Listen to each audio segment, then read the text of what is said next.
What's up, everyone? Before we get into our review, you know the routine. Click on that subscribe button, click on the bell, make sure you're staying up to date with everything that's going on. We're talking MJ and baseball. I'm back. Space Jam, Harry the Glove, Peyton, all on this episode. Let's see if I remember how to do this. My mentality was to go out and win. The show of the 90s. As soon as that turn goes out, you look out! Mike Jordan trying to shake off starts.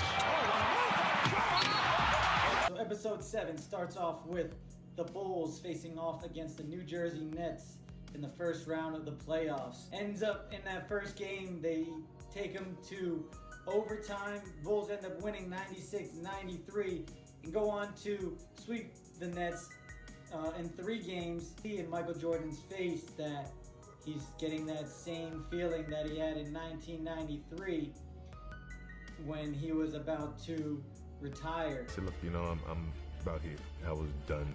I have no motivation. About Michael's father and his relationship that he has with MJ. And MJ thought of his dad as his rock.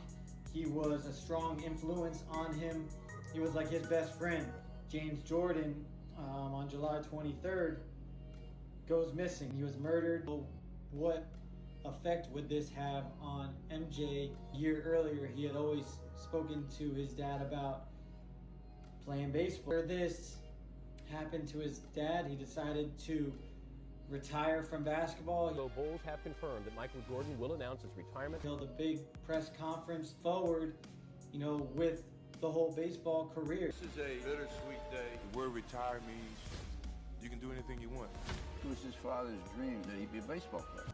Gets a contract with the minor league AA Burlington Barons. Got a base hit that drove in a run. There's another hit. He was able to spend time with his teammates and get to know the game and really work on his craft and work on something else, work on crafting and developing some different aspect of himself during that time. He was like a kid again, and he needed a getaway after his father had passed. The episode goes into a story of MJ at practice and just how much of a dog he was. This guy, he's come through, but he's overplayed. The fear factor of MJ. He had to rile his guys up. He challenged every one of his players during practice in that 1998 season. He was pushing us all to be better because he wanted to win. And guess what? It worked. We kind of needed that, you know what I'm saying? His mentality was to go out and win at any cost. And if that meant him being an a-hole or him being a jerk, or if he crossed the line, he had to do it. He had to challenge these guys. He pushed everyone to reach their max potential. He wasn't really a nice guy. He may have been a tyrant. Oh, well, that's you, because you never won anything. I wanted to win, but I wanted them to win and be a part of that as well.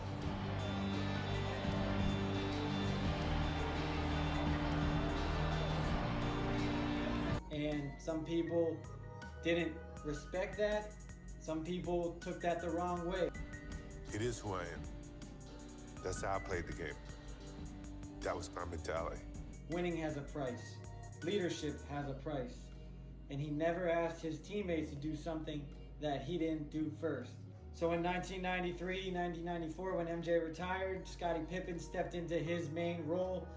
He was the leader of the team. That's when we really found out, what this Bulls team was made of. Scottie stepped out of the shadow of a great figure. We got to see the emergence of TONI KUKOC. KUKOC for the win! It goes!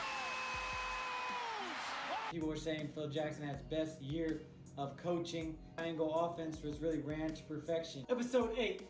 All right, so in episode 8, we learned of a couple players that started talking smack to MJ and later found out the hard way that was not a good idea. DJ Armstrong, who at the time was the point guard for the Chicago Bulls, he invited MJ to a practice.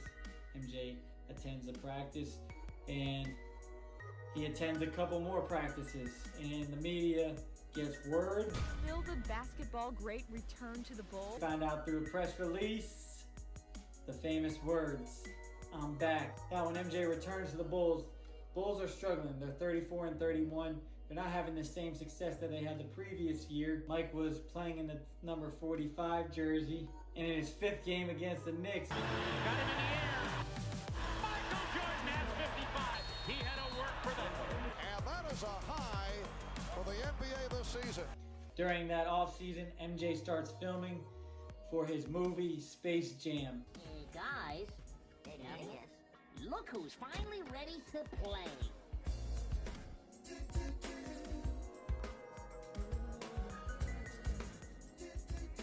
Let's see if I remember how to do this.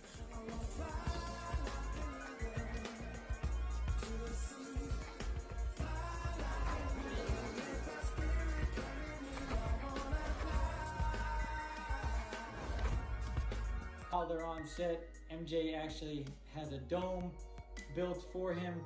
It's called the Jordan Dome. And after filming, after a day of filming, Jordan would invite some of the NBA players over to play some pickup. And we're talking 95-96. This is the 72-10 Chicago Bulls. It's considered the best team ever. Don't mean a thing without the ring. So all they had on their minds was getting that ring. After losing to Orlando in 6 games the previous year, they end up sweeping Orlando and getting revenge on Horace Grant and Shaquille O'Neal's Magic squad. They face off against Gary Payton and the Sonics. In the next series, they go up 3-0. Gary Payton on MJ, which in the first 3 games they didn't do, to utilize Gary Payton more on offense. They utilize him, put him on defense on MJ, and that kind of switches the whole dynamic of the series around. A lot of people back down to Mike. I didn't. I made it a point. I said, just tire him out. Tire the out of him. You just gotta tire him out. And I kept hitting him and banging him and hitting him and banging him. It took a toll on Mike. It took a toll, and then resting him a little bit, and then the series changed. And I wish I could have did it earlier. I don't know if the outcome would have been different, but it was a difference. and beating him down a little bit. But MJ balls out game 6, and the Bulls end up winning in 6 games for the 4th championship.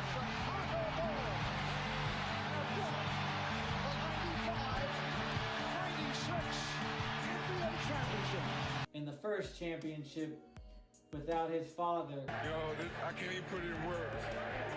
My father did what he used to be. I know he's watching.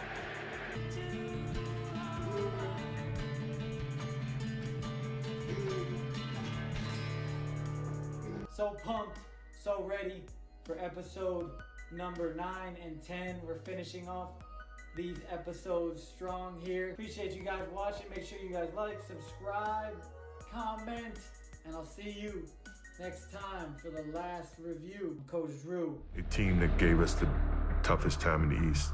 Indiana was probably the toughest outside of Detroit.